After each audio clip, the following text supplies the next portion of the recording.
광야 시리즈 42번째 시간입니다. 지난 시간부터 이스라엘 백성들이 이제 포로로 끌려간 포로 광야를 살펴보고 있습니다. 오늘 말씀의 제목은 내 백성을 위로하라라는 제목입니다. 여러분, 이사야서는 전반부와 후반부가 분위기가 사뭇 다릅니다. 39장까지는 유다가 멸망을 하고 바벨론의 포로로 끌려가게 될 것이라는 메시지, 심판의 메시지, 경고의 메시지를 선포하고 있는 반면에 오늘 우리가 읽은 40장부터는 분위기가 완전히 뒤바뀝니다. 더 이상 죄와 심판을 외치는 것이 아니라 포로 70년의 세월이 끝나면 다시 시온으로, 예루살렘으로 돌아올 것이라는 회복의 메시지를 선포하고 있습니다. 그 회복의 메시지의 시작이 40장인데 그 첫 번째 메시지가 바로 내 백성을 위로하라라는 것이 있습니다. 내 백성을 위로하라. 여러분, 하나님은요, 자신의 백성을 위로하기를 원하십니다. 말씀대로 살아가려고 가르칠 때도 있죠. 강하게 가르칠 때도 있습니다.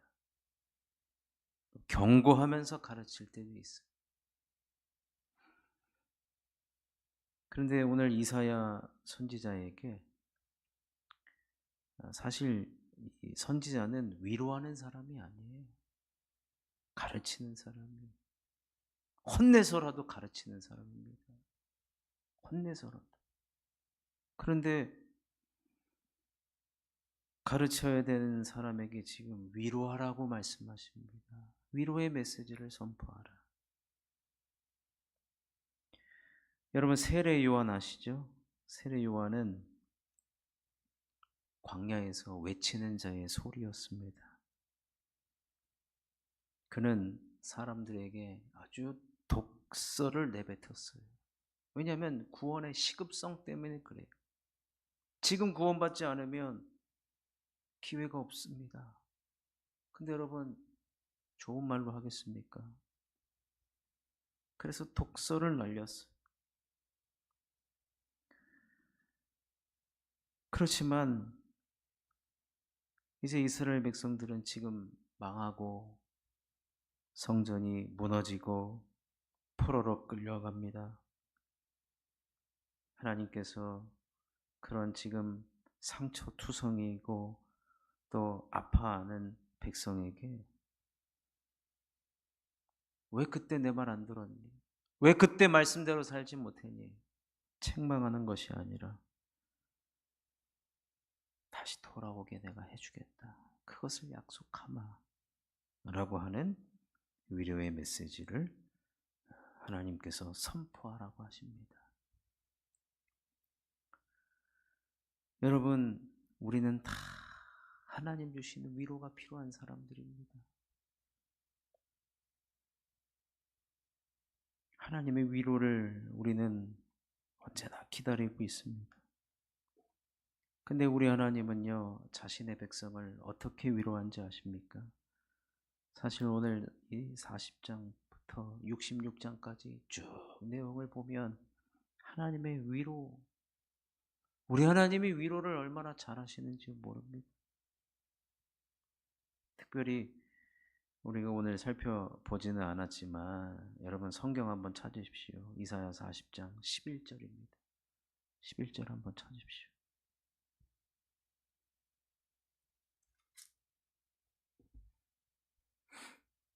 11장 함께 읽어보겠습니다. 시작. 그는 목자같이 양떼를 먹이시며 어린 양을 그 팔로 모아 품에 안으시며 젖먹이는 암컷들을 온순히 인도하시리로다. 여러분, 하나님이 위로하시는 방법이에요. 어떻게 하고 있습니까? 목자같이 양떼를 먹이고 계세요. 여러분 지난번에 엘리야 선지자 까마귀가 아니라 천사들을 보내서 물과 또 떡을 공급해 주지 않았습니까? 하나님은요, 우리를 위로하는 방법으로 먹이십니다. 목자가 양떼를 먹이는 것처럼.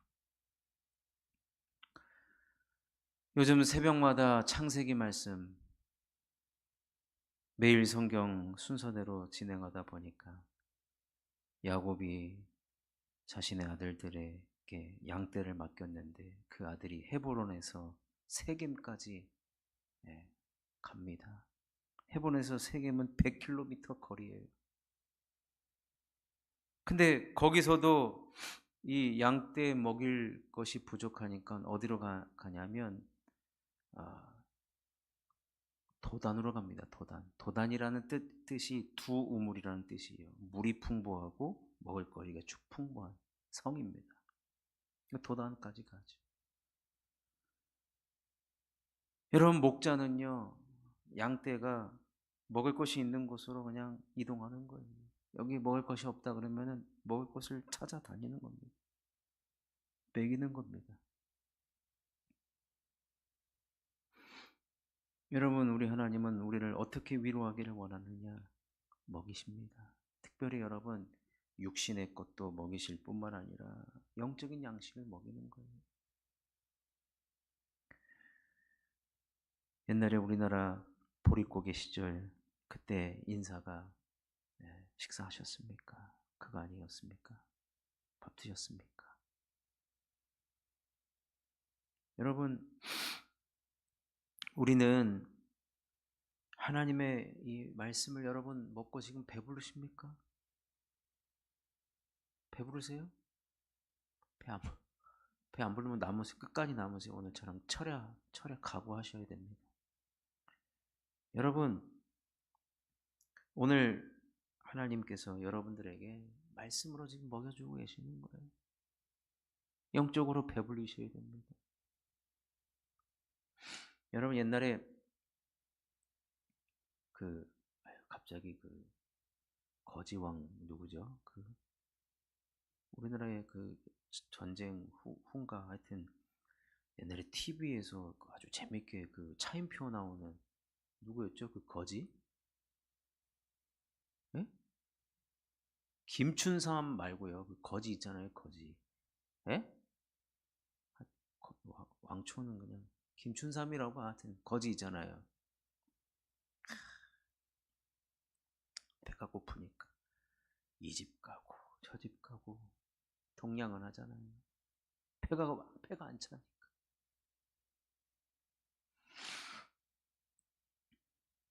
제가 어떤 분의 전도 강의를 들었습니다. 그분이 하는 얘기가 뭐냐면 지금은 어쩔 수 없다는 거예요.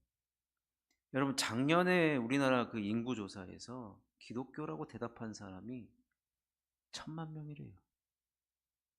나 기독교입니다. 종교란에 기독교라고 쓴 사람이 1000만 명이래요. 20%예요. 우리나라 20%. 근데 실제로 지금 우리 각 교단별로 조사한 바에 의하면 500만 명도 안 됩니다. 그럼 나머지 500만 명은 뭡니까?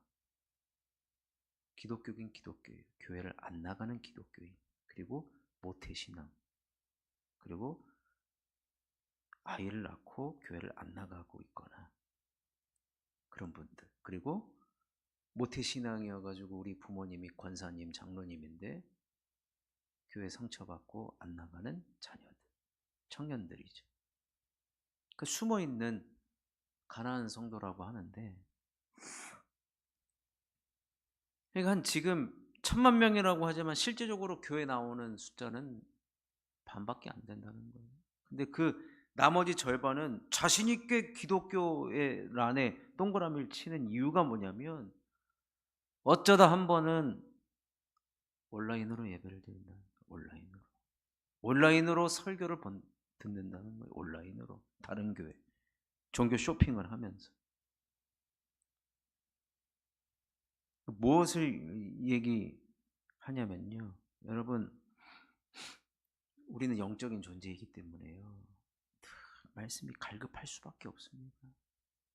채워지지 않으면 여기 끼웃거리고 저기 끼웃거리고 그렇다는 거예요. 하나님의 위로는요. 목자는요 자기 양이 있단 말이에요.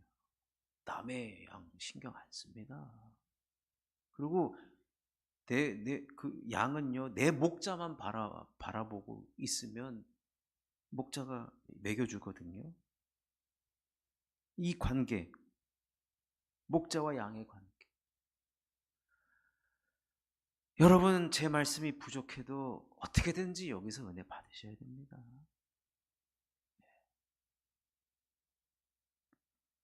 어떻게든지 은혜 받으셔야 되고, 우리 하나님께서 저의 부족한 설교를 통해서도 배불러지는, 아니 헛배라도 부르셔야 된다니까요. 헛배라도.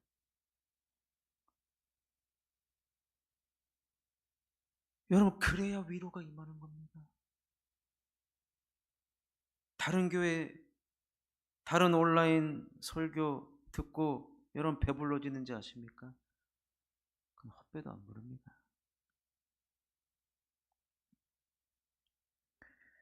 하나님이 위로하시는 방법 11절에 또 뭐라고 되어 있습니까? 어린 양을 그 팔로 모아 품에 안아주십니다.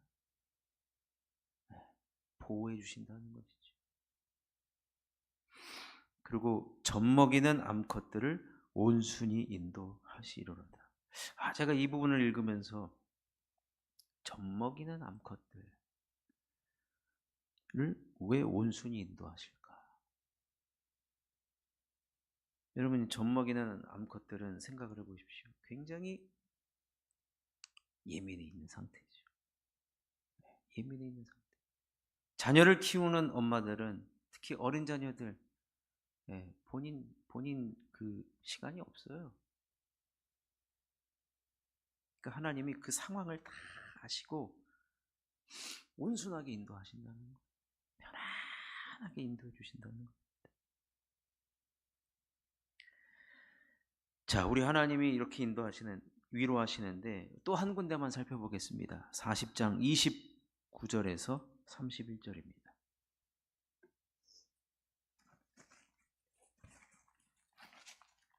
40장 29절에서 31절까지인데요.